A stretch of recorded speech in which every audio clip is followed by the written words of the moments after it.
আমরা মহাজনের মুখে শুনি বা ভাগবতের মধ্যে বা চৈতন্য চরিতামৃতের মধ্যে লিপিবদ্ধ করা আছে,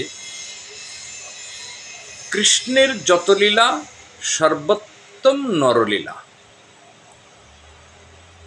কৃষ্ণ যত লীলা করেছেন তার মধ্যে নরলীলা সর্বশ্রেষ্ঠ লীলা।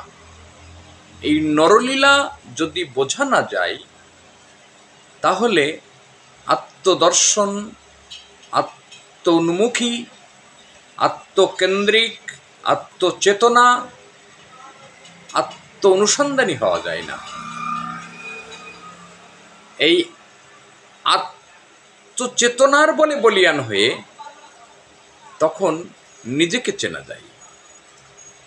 শাস্ত্রে বললেন বৃন্দাবন বহুবিধ হয়, জ্ঞানের তারতম্য অনুসারে তাহার প্রকাশ ঘটায়। দেশকাল পাত্র আশ্রয় অনুসারে দেহ মধ্যে বৃন্দাবন আছে, দেখো মহাজনের বিচারে। কেহ ভাবে বৃন্দাবন বাহিরে, কেহ ভাবে দেহ ঘরে, গুরুর আশীর্বাদ নিয়ে দেখো বিচার করে। সাধনার প্রথম স্তরে বৃন্দাবন বাহিরে দর্শন হয়, সাধনার অন্তিম স্তরে সেই বৃন্দাবনকে দেহের মধ্যে উপস্থিত প্রত্যক্ষ করা যায়। তখন দেখিবে অন্তর্নয়ন ভরে রাধাকৃষ্ণ দুই তনু এক হয়ে খেলা করে এই দেহঘরের ভিতরে।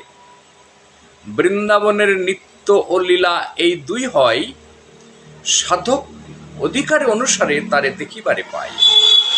নিত্য স্থান সহস্রার থেকে দ্বিদল, আর লীলাশ্রম দ্বিদল থেকে 16 দল।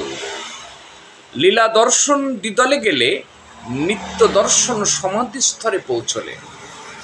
লীলা দর্শন বহিরঙ্গ, নিত্য দর্শন অন্তরঙ্গ। নবদ্বীপে লীলার সঞ্চার, নীলাচলে গাম্ভীর্যায় মহাপ্রভুর নিত্যের প্রচার।